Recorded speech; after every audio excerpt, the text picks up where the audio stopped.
Welcome to Comic Power. I am your host, Comic Killer 72.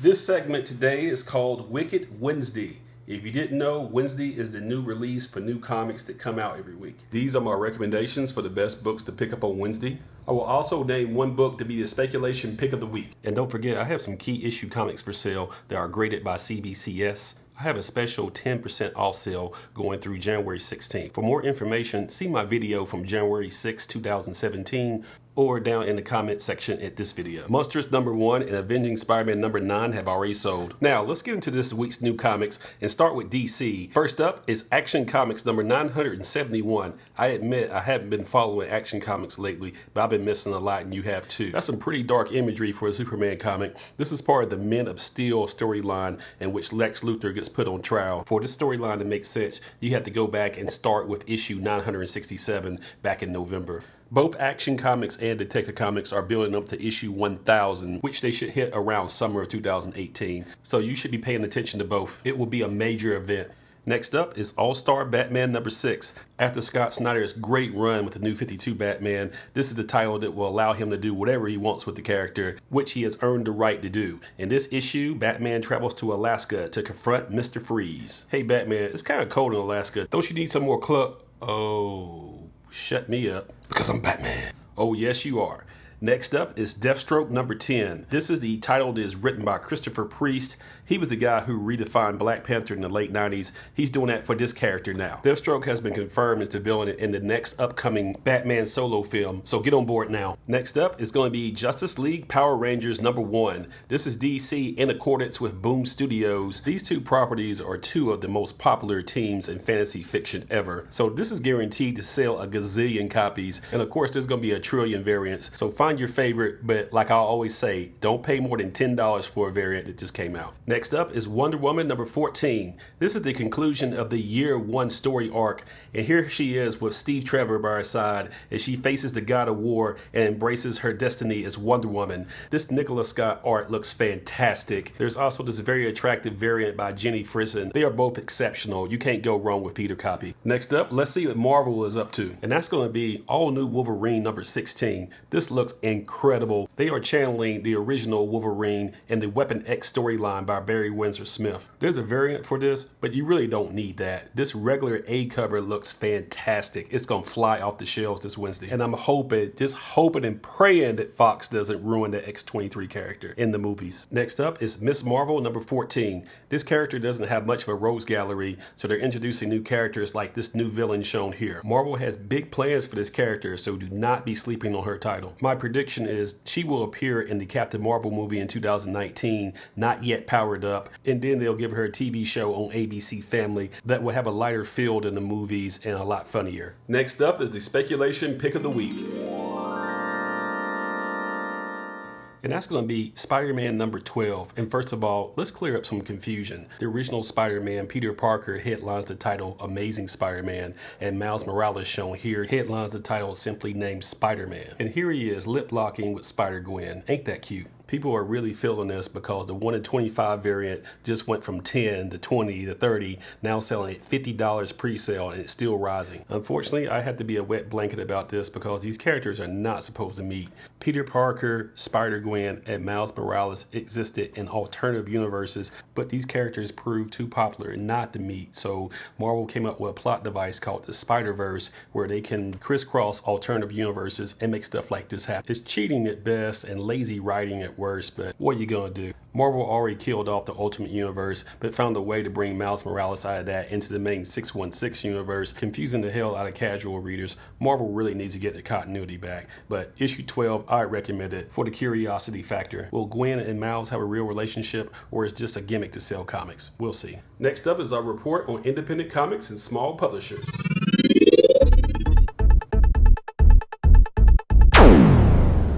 First up is Rift #1 from Red 5 Comics. This is issue #1 of a 4-part miniseries in which a single mother and her son witness a World War II fighter pilot from 1941 crash in present-day Kansas. This project is produced by Jeremy Renner. He's best known for playing Hawkeye in the Avengers. Could this be future material for a movie that he's going to star in himself? We'll see. Next up is Reassignment #1 from Hard Case Crime, which is distributed by Titan Comics. It's the story of a hitman who's sent out to kill a fashion designer who's fallen behind on his debts. But the victim's sister takes revenge on him with a strange plot twist. No spoilers, so I don't want to give it away. Next up is Lady Death Extinction Express #1 from Coffin Comics. This is the first appearance of a new character called Chaotica. They're all going to be signed and numbered and limited to just 200 copies, so the asking price is $25. It comes bagged and boarded with a certificate of authenticity. I could never say that right. I bet few comic stores will have this, so you might have to order it on the internet if you're a Lady Death fan.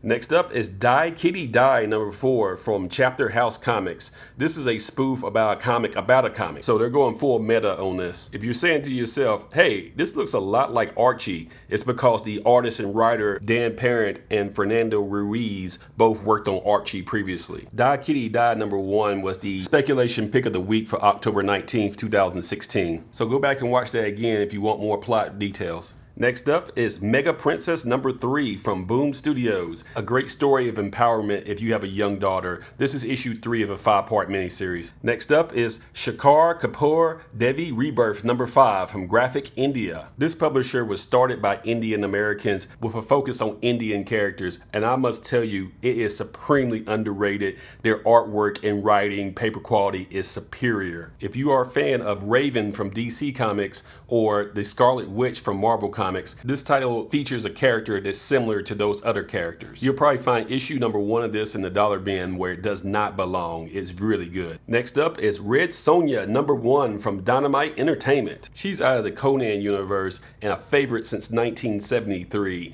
In this version, she's transplanted into modern day New York. So instead of fighting demons and dragons, she's fighting cops with guns. As you might expect, this is going to have a gazillion covers as well. Don't overpay for them. The one that people are going to go crazy over is the Jason Scott Campbell sketch here. He's famous for drawing the sexy ladies. Next up, let's see what Valiant is up to. And that's going to be Britannia #1, which is going to a 4th print. In the year 65 AD, the Emperor Nero is sending his best detective to Britain to investigate some weird occurrences there. This is written by Peter Milligan, who's most famous for Shade the Changing Man. This miniseries was a big surprise hit for Valiant. Next up is Savage #1, which is going to a 2nd print. This primal character is a replacement for Turok, which Valiant doesn't own, but they do own Savage, so they can do whatever they want. This is #1 of a 4-part miniseries, and it's off to a great start. Next up is Ninjak #23. This is part 1 of the new story arc, The 7 Blades of Master Dark, so it's a good jumping on point to get started with the character. There's going to be a Ninjak live action web series. Go back and watch my video from October 2nd, 2016 for more information about that.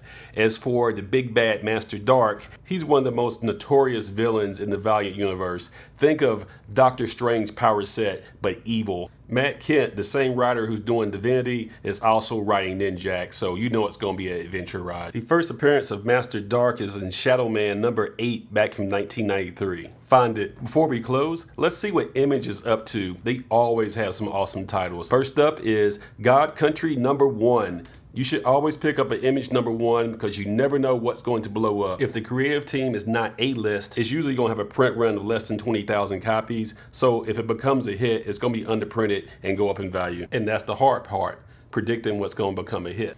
Next up is Moonshine #4. It's a Prohibition era story about, you guessed it, moonshine, but it also has some horror elements in it, and it's a very underrated series. I would recommend it. It uses plot twists very effectively. Next up is Outcast #24. The writer Robert Kirkman is best known for The Walking Dead, but this is one of his side projects, and it even has a TV show, but it's on Cinemax, so nobody's watching it because nobody's watching Cinemax in the first place. As a comic, it is very well done. I'm not a big horror fan. Kirkman has a real skill in this genre. Next up is Southern Bastards #16. This is an Eisner Award winner, and it deserves all the accolades it gets. If you never read it, it's the story of a man who returns to his hometown after being away nearly 40 years, and he discovers the town has been corrupted and the crime boss is the head football coach of the local high school football team. It's been optioned for a TV show, and since it's not superhero, it doesn't require a big budget, so I believe it'll really happen in the future. And last but not least is Motor Crush #1, which is going to a 2nd print.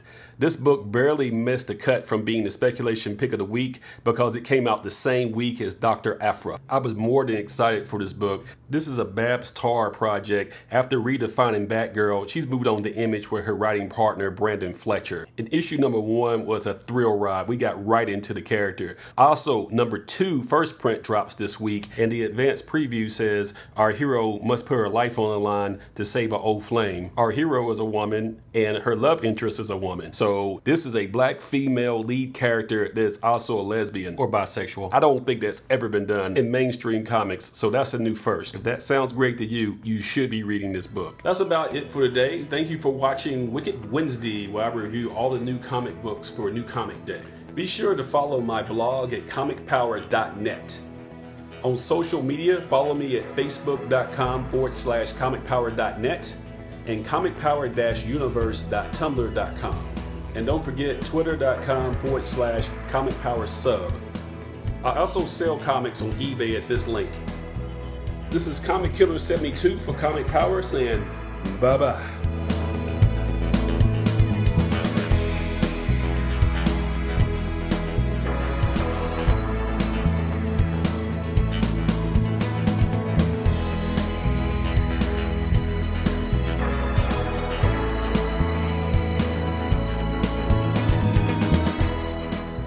And don't forget to share this video, click on subscribe, give it a thumbs up, and tell everyone you know about this channel to help it grow.